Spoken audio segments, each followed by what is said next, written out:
बिस्मिल्लाहिर्रहमानिर्रहीम, अस्सलाम वालेकुम। आप देख रहे हैं प्रोग्राम इख्तिलाफ राय और मैं हूं इफ्तिखार काज़मी। पाकिस्तान तारीख के दिलचस्प मोड़ से गुजरा है। आज एक बार फिर हम वही खड़े हैं जहां 3 साल पहले खड़े थे। आज फिर से चीन रियासत की तरजीहात में शामिल है। आज भी सऊदी अरब हमसे नाराज है और 3 साल पहले भी नाराज था। आज पाकिस्तान और सऊदी अरब के ताल्लुकात में कशीदगी की फजा पाई जाती है। Army chief general Qamar Javed Bajwa के दौरा सऊदी अरब के बाद ये तवक्को की जा रही है कि पाकिस्तान और सऊदी अरब के ताल्लुकात में बेहतरी आएगी, लेकिन क्या ये ताल्लुकात वही होंगे जो पाकिस्तान और सऊदी अरब के कुछ अरसा पहले थे? तो कहने वाले ये कहते हैं कि पाकिस्तान और सऊदी अरब के ताल्लुकात अब भी बदतरीन सतह पर पहुंच चुके हैं। ताल्लुकात वो नहीं जो शाह सुलेमान के दौरे पाकिस्तान के वक्त थे, जिनकी गाड़ी तक खान साहब को ड्राइव करने का शर्फ हासिल हुआ। तो रियासत ने एक बार फिर अपना वजन चीन के पलड़े में डाल दिया। 3 साल पहले नवाज शरीफ ने यह वजन चीन के पलड़े में डाल रखा था, तो उस वक्त पाकिस्तान के अंदर और बाहर उनकी जबरदस्त मुखालफत की जाती थी और यह कहा जाता था कि पाकिस्तान चाइना की कॉलोनी बनने जा रहा है। बड़ी जबरदस्त मुखालफत होती थी और इंडिया पाकिस्तान के अंदर इस तरह की कार्रवाइयों में मुलव्वस था कि किसी तरह पाकिस्तान के अंदर चाइना इन्वेस्टमेंट ना कर सके। साबिक वज़ीर नवाज शरीफ की इक़्तिदार से रुखसती का सबब भी सी पैक को करार दिया जाता रहा है। सी पैक को खित्ते के लिए गेम चेंजर करार दिया जाता रहा है। तो पाकिस्तान ने सी पैक के लिए बहुत ही मुश्किल वक्त देखा, जिसकी वजह से सऊदी अरब, अमेरिका और यूएई हमसे नाराज हो गए थे। तो खान साहब ने इक़्तिदार में आने के बाद नई पॉलिसी इंट्रोड्यूस कराई और चीन से ज्यादा सऊदी अरब और यूएई से ताल्लुकात बेहतर बनाने की पॉलिसी अपनाई। रियासत ने अपना सारा वजन अरब ममालिक के पलड़े में डाल दिया। चीन के साथ मुआहदों पर नजरे सानी की बात करके और IMF को चीन के साथ किए जाने वाले मुआहदों और कर्जों की तफसीलात देने के बाद ये वाज़िया कर दिया गया कि पाकिस्तान की तरजीहात में चीन उस तरह शामिल नहीं रहा। सऊदी अरब पाकिस्तान की तरजीहात में प्रायोरिटी पे आ गया था। तो अरब ममालिक ने पाकिस्तान पर नवाजाशात की बारिश कर दी। यानी जो पॉलिसी साबका दौर हुकूमत के आखिरी 2-3 सालों में रही और जो पॉलिसी इमरान खान साहब ने आने के बाद अपनाई, उसमें बहुत बड़ा फर्क था। अरब ममालिक ने पाकिस्तान पर डॉलरों की बारिश कर दी। अरबों डॉलर उधार दिए गए जो बैंकों में अमानतें रखवाए गए।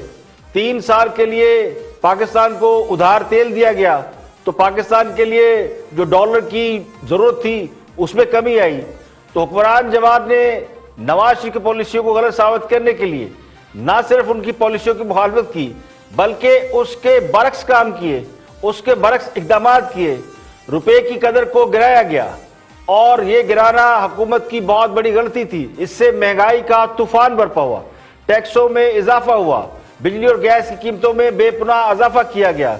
यानी हर वो काम जो साबका हुकूमत कर रही थी उसे गलत साबित करने के लिए किया गया।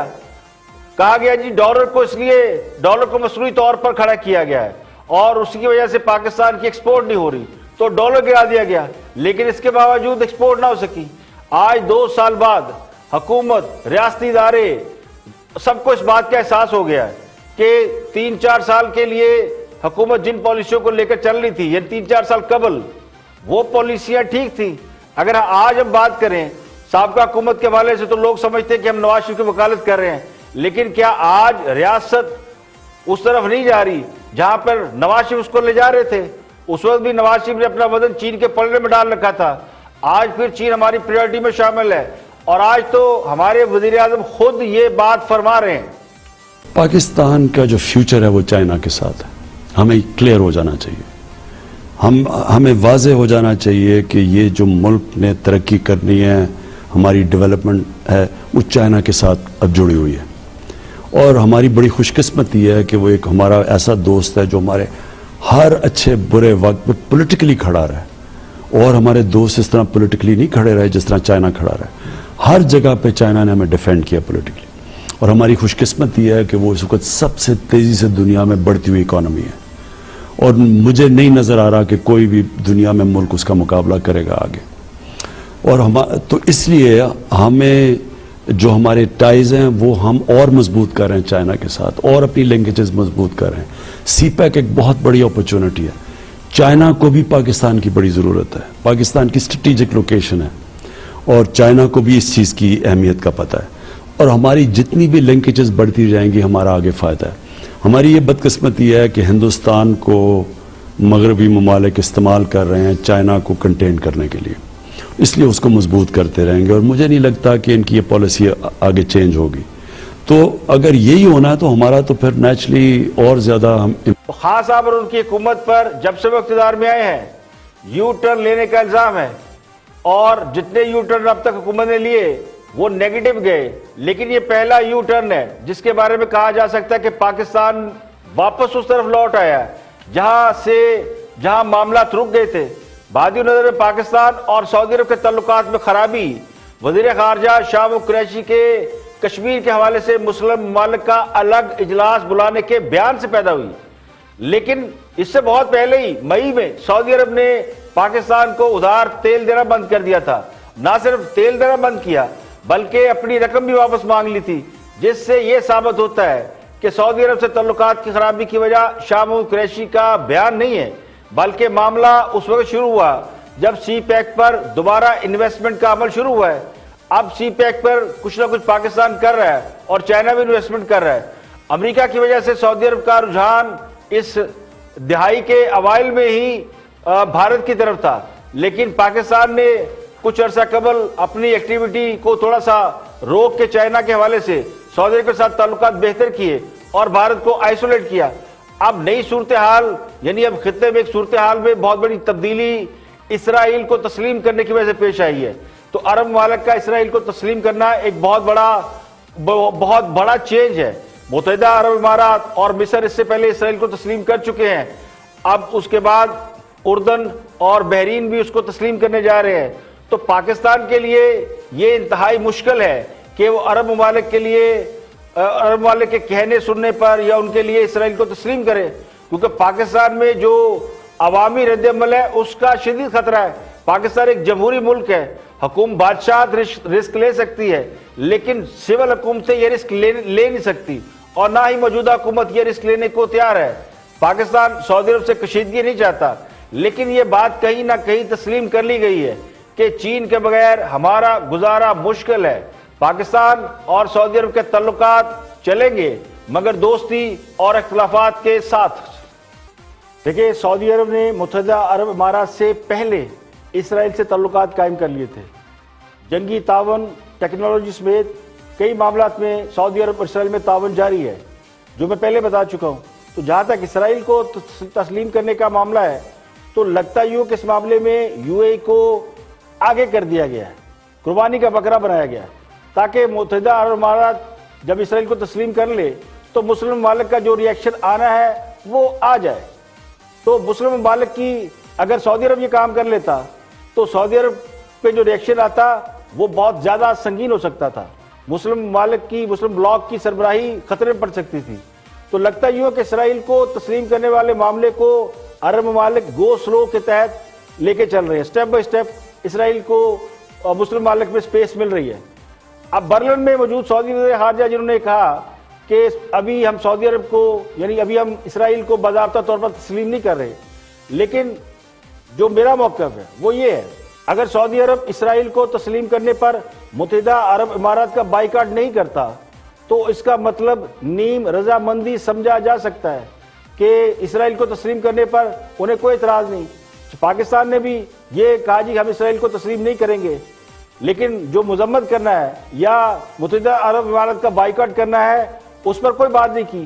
تو اللہ کرے میرا یہ گمان غلط ہو کہ اسرائیل کے معاملے پر کسی بھی وقت سعودی عرب کا موقف بدل سکتا ہے، اور یو اے ای والا معاملہ اگر ڈائجسٹ ہو گیا، یعنی یو اے ای کا عرب ممالک نے دنیا مسلم ورلڈ نے بائیکاٹ نہ کیا تو بہت زیادہ ریئیکشن نہ آیا، بات آئی گئی ہو گئی، تو پھر باقی بھی اس لوپ میں آ جائیں گے۔ لیکن چونکہ بغیر کسی ثبوت کے کسی کی نیت پر شک نہیں کرنا چاہیے۔ اب ہماری حکومت نے، خان صاحب نے اس معاملے پر جس موقف کا اعلان کیا ہے وہ قابل تحسین ہے، لیکن کہیں کہیں ڈر بھی لگتا ہے۔ جو قوم یو ٹرنوں کی ڈسی ہو اسے تو سچ سے بھی ڈر لگے گا۔ اور جب سے متحدہ عرب امارات اسرائیل کے ساتھ سفارتی تعلقات قائم کرنے والا خلیجی ملک بنا ہے، اس وقت سے بہت سے لوگ یہ سوچ رہے ہیں کہ اب اگلا ملک کون سا ہوگا جو اسرائیل کو تسلیم کرے گا۔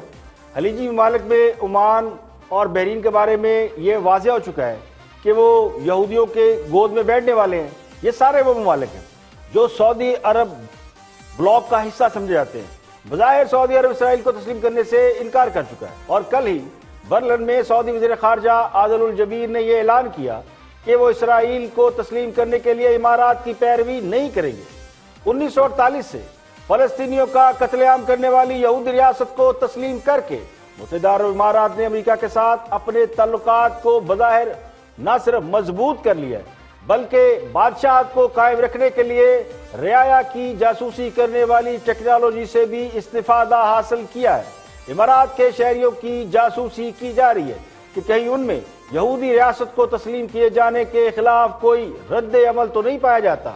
متحدہ عرب امارات نے اپنی بادشاہت کو قائم رکھنے کے لیے بظاہر یہ ایک بڑا فیصلہ کیا ہے، اور سعودی عرب جس نے اسرائیل کے ساتھ کئی اہم منصوبے شروع کر رکھے ہیں، جس میں ایک نیوم پروجیکٹ ہے۔ یہ 500 ارب ڈالر مالیت کا ایک بڑا منصوبہ ہے جو سعودی عرب کی ڈوبتی معیشت کو نہ صرف سہارا دے گا بلکہ سعودی عرب کا تیل کے ذخائر کی پر انحصار بھی کم کر دے گا۔ یعنی عرب کا اب تک جو معیشت ہے سعودی عرب کی، وہ تیل کی معیشت پہ کھڑی ہے، لیکن نیوم پروجیکٹ کے بعد تمام بندرگاہوں کو لنک کرنے کے بعد عرب ممالک دنیا کے ساتھ تجارت بھی کر سکیں گے۔ یہ منصوبہ سعودی خلیج القائد کے ساتھ جڑا ہے جو شمال کی جانب اسرائیل کی سرحدی علاقے پورٹ ایلات سے ملحق ہے، جبکہ جنوب میں مصر کی بندرگاہ ہے، مشرق میں سوئس بندرگاہ ہے اور شمال جنوب میں اردن کی سرحد ہے۔ یہ منصوبہ سعودی عرب اور اسرائیل کے ساتھ ایک طویل خفیہ مذاکرات کے بعد شروع ہو چکا ہے۔ شاہ عبداللہ کے دور سے یہ منصوبہ شروع ہوا تھا، اور 2017 کی ایک رپورٹ کے مطابق سعودی کمپنیاں اور اسرائیل مل کر اس منصوبے پر کام کر رہے ہیں۔ اسرائیل نے اس منصوبے میں تقریباً 230 ارب ڈالر کی سرمایہ کاری کرنا ہے یا کر چکا ہے۔ تو نیوم پروجیکٹ کے لیے اسرائیل سائبر سیکیورٹی فرم کی خدمات بھی حاصل کرنے کا اعلان کیا گیا تھا، یعنی سعودی عرب نے ایک اسرائیلی سائبر سیکیورٹی فرم کی خدمات بھی اس منصوبے کے لیے اور سعودی عرب کے جو شہریوں کی نگرانی کے لیے ایک اعلان کیا تھا کہ اس فرم کی خدمات حاصل کریں گے جو جوئش فرم ہے۔ بعد رد عمل کی وجہ سے اس کو ترک کر دیا گیا۔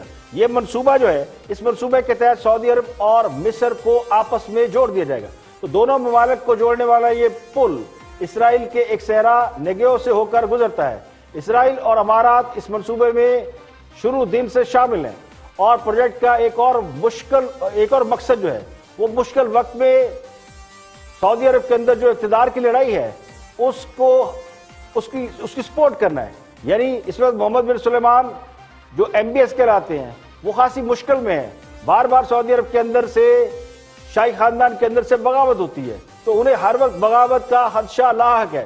بعض بغاوتیں وہ رفع کر چکے ہیں، لیکن اس کے باوجود یہ خدشہ موجود ہے کہ کسی وقت بھی MBS کے خلاف کوئی بڑی بغاوت بھی ہو سکتی ہے، اور سعودی عرب جو ہے وہ کسی اور طاقت کے ہاتھ میں جا سکتا ہے۔ تو یہ جو پروجیکٹ ہے اس کی مدد سے تمام بندرگاہوں کو ملا دیا گیا ہے، تجارتی راستے بھی کھل جائیں گے، اور ناگہانی صورتحال میں مصر کی افواج اور دیگر ملکوں سے فوجی مدد بھی حاصل کی جا سکے گی۔ تو یہ بڑا ہی ایک وسیع پیمانے پر کیے جانے والا پروجیکٹ ہے۔ تو اسرائیل کے ساتھ عرب ممالک کے بڑھتے ہوئے تعلقات کے پیچھے جو اصل معاملہ ہے وہ بادشاہت کے نظام کو برقرار رکھنے کی شدید خواہش ہے، جس میں اسرائیل اور امریکہ ہیلپفل یعنی مددگار ثابت ہو سکتے ہیں۔ یہاں پہ لیں گے ایک بریک، اور بریک کے بعد واپس آئیں گے اور بھی ہم موضوعات آپ کے ساتھ شیئر کریں گے۔ ہمارے ساتھ رہیے گا۔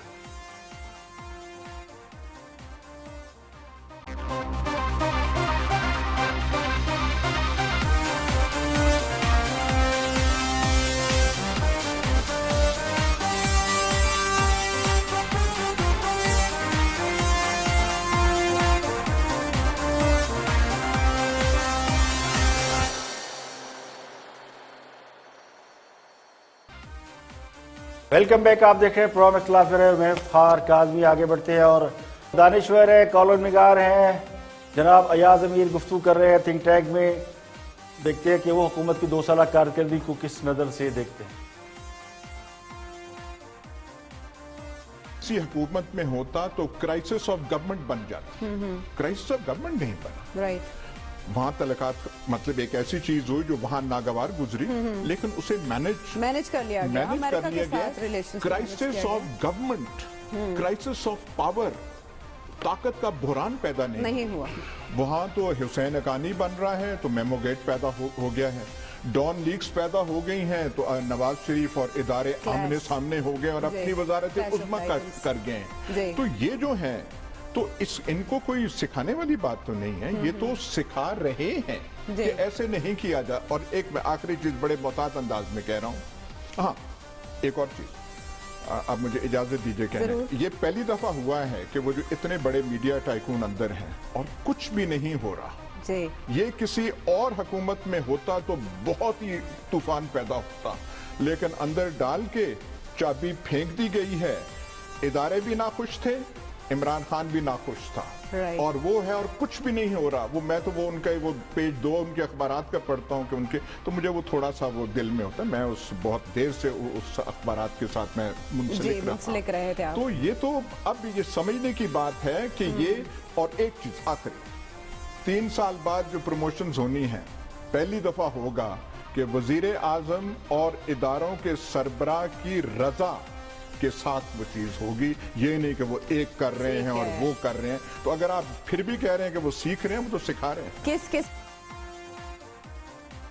ये खान साहब का कमाल है कि उन्होंने हुकूमत का बहरान नहीं पैदा होने दिया, हर किस्म का बहरान उन्होंने पैदा किया, बल्कि जो बहरान नहीं थे वो भी पैदा किए, लेकिन ऐसा बहरान सामने नहीं आया जिसमें ये लगाओ कि खान साहब ने असूलों पर कोई स्टैंड लिया हो, यानी जो हुक्म सरकारी वही पकेगी तरकारी। खान साहब को ना जमहूरियत का जुनून है, ना उन्हें सिविल बालादस्ती का कोई बुखार चढ़ता है, ना ही उन्हें लोगों की गर्दनें बचाने का कोई शौक है। तो सीधी सी बात है, इतनी मुश्किलों से बंदा वज़ीर-ए-आज़म बने और महज सिविल बालादस्ती और अवामी नुमाइंदगी जैसे इश्यूज में फंस कर इल्ज़ामात भी लगवाए और हुकूमत भी गवा ले, यानी घर चला जाए। तो ये मेरे महबूब कप्तान की बहुत बड़ी क्वालिटी है। हाँ, सोचे समझे बगैर बोलने का शौक है, लेकिन चूंकि उस पर स्टैंड नहीं लेते इसलिए दरगुजर कर दिया जाता है। तो 2 साल से वो लोगों को ये बताने की कोशिश कर रहे हैं कि कौमें कैसी तरक्की करती हैं, लेकिन खुद उस पर अमल करने पर बिल्कुल यकीन नहीं रखते। तो लगता यूं है कि वो सीखने की बजाय सिखाने पर यकीन रखते हैं, चाहे खुद को कुछ आता हो या ना आता हो। और अब बात करते हैं फेडरल मिनिस्टर हैं जरताज गुल, और उनके हवाले से कल उन्होंने एक और बयान दिया जिस पर खासी बहस हो रही है। देखते हैं क्या फरमाती है मुहतरमा जरताज गुल। आज तो वैसे मैं मियां जावेद लतीफ़ साहब को मुबारकबाद भी देना चाहती हूँ। आज इनकी पार्टी के जिन्होंने मियां जनरल ज़ियाउल हक साहब ने जो पार्टी बनाई थी, आज उनका प्रॉबेबली वो है यौम पैदाइश का दिन है, जहाँ तक मेरा ख्याल है। अरे खुदा का नाम है, आज 17 अगस्त है। नहीं, इनके 17 अगस्त को हादसा हुआ था। अच्छा, हादसा हुआ था तो बरसी ये उनको मनाना चाहिए, उनको इनकी पार्टी तो उन्होंने बनाई थी, तो इनको मुबारकबाद। जनरल ज़ियाद जो भी हो, जैसा भी किया हो, पाकिस्तान में हादसा हुआ था, बिल्कुल उसके ऊपर अफसोस है, लेकिन इनको वो शहादत की बरसी भी मनानी चाहिए। अब मौलाना फजल रहमान की बात करते हैं। उन्होंने 14 अगस्त नहीं मनाई, उन्होंने कश्मीर डे नहीं मनाया। कहाँ थे आप? आपको सवाल पूछना चाहिए कि कश्मीर के दिन पे कहाँ थे और 14 अगस्त वाले दिन मौलाना फजल रहमान कहाँ थे? और मौलाना को यकीन किसने दिलाया? अच्छा, में हुकूमत जाएगी? मेरा ख्याल में उन्होंने ये यकीन दिलाया होगा जो शहबाज शरीफ साहब ने फरमाया था कि मैं तो शेरवानी पहन कर आया था, मुझसे तो वादा किया गया था। वज़ीर-ए-आज़म का यकीन दिलाया? जी, मुझे तो वज़ीर-ए-आज़म का यकीन दिलाया था।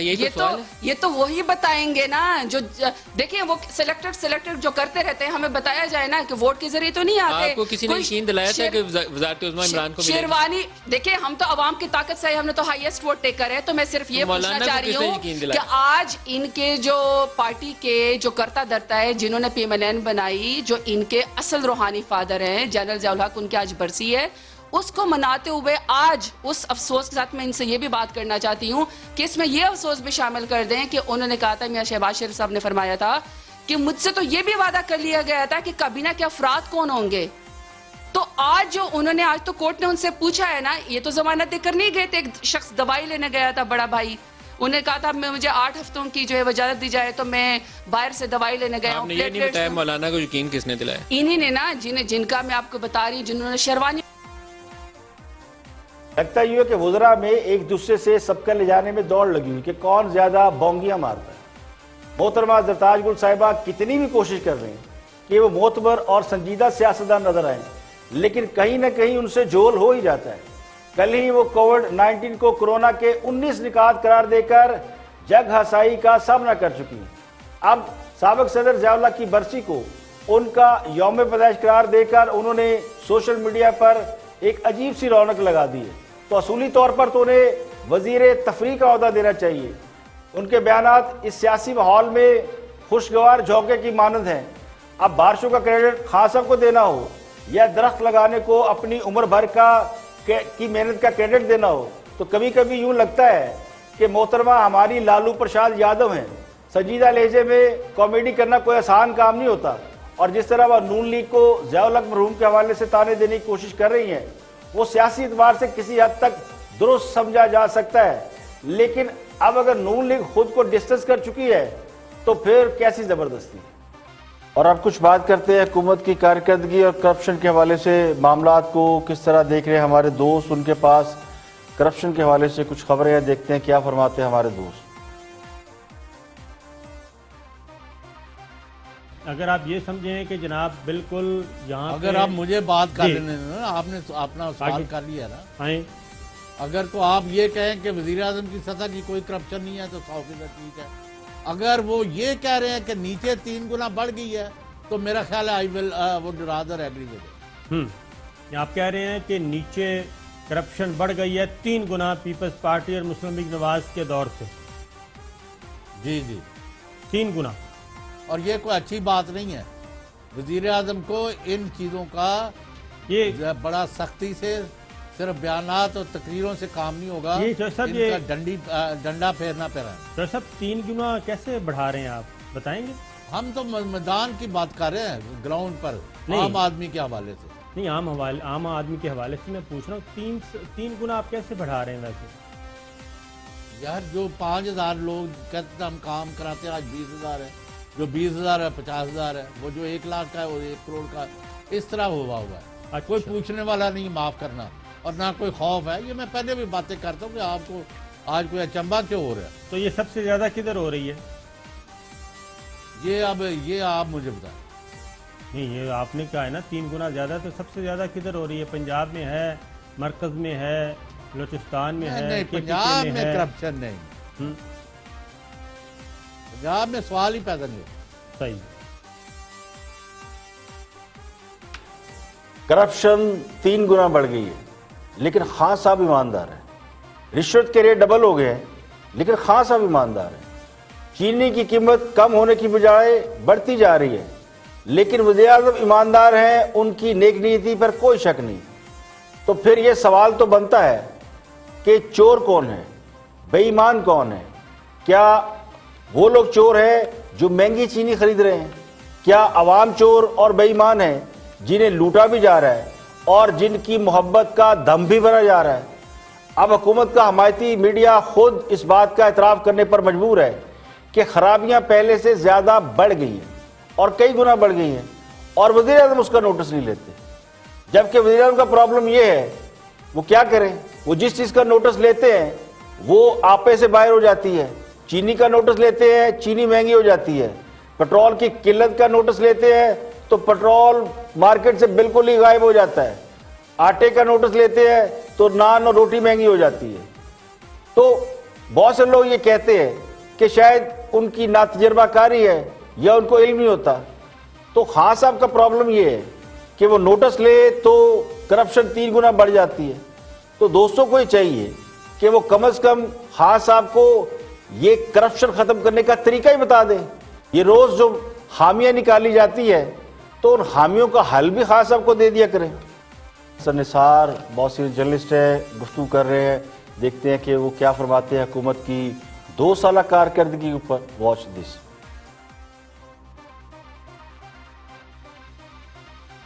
मुझे रास्ते में खबर मिली कि ये रास्ता कोई और है। अच्छा, आपने शुरू में कहा मुझे नहीं पता था कि इस तरह इस्तकबाल हुआ है तालियां बजा के। तो जब आप बता रहे थे तो मेरे दिमाग में ये बात आई कि भाई डेस्क ٹھیک ہے نا. تو میں اس وقت میں سوچ رہا تھا کہ ڈیسک بھی ان کے, ہاتھ بھی ان کے, تالیاں بھی ان کی, وزیر اعظم بھی ان کا, بجاتے رہیں. اصل بات یہ ہے عوام کیا بجا رہے ہیں پچھلے 2 سال سے. ٹھیک ہے, اس کو میں تھوڑا اور بھی ایکسپلین کر سکتا ہوں, وہ تھوڑا نامناسب ہو جائے گا. اچھا, دوسری طرف یہ ہے کہ بھائی جیسی حالت میں یہ ملک ان کو ملا, لیٹس بی فیئر, یہ کانٹوں کی سیج تھی, یہ پھولوں کی سیج نہیں تھی, کانٹوں کا تاج, کانٹوں کی سیج تھی, اس میں کوئی شک ہے نہیں. فیکٹ شیٹ سامنے رکھ لیں, آپ کو پتہ لگ جائے گا. اچھا, پھر نیلے پہ دلہ یہ ہوا, وہ تو جو کر گئے تھے یہ کچھ کیے بغیر آ گئے, وہ تو بہت کچھ کر گئے, یہ تیاری کے بغیر آ گئے. سو اگر مناسب تیاری ہوتی تو فوکسڈ آدمی ہے, محنتی آدمی ہے, اور ٹھیک ہے معاملہ, تو ڈیفینیٹلی بہتر. کیونکہ ہمارا جو پریویس ریکارڈ ہے وہ سامنے ہے, وہ کو توپیں شوپیں نہیں چلی, یہ پیلیاں ٹیکسیاں تے پتہ نہیں قرض اتارو, ملک سنوارو. دیکھیں, ہاں سب تو کہتے ہیں کہ وہ 22 سال جدوجہد کر کے اقتدار میں آئے, یعنی انہوں نے وزیر اعظم بننے کے لیے 22 سال انتظار کیا. تو کیا 22 سال میں انہوں نے اس بات کی کوئی تیاری نہیں کی ہوگی کہ جب وہ حکومت میں آئیں گے تو اس حکومت کو کامیاب کیسے بنائیں گے؟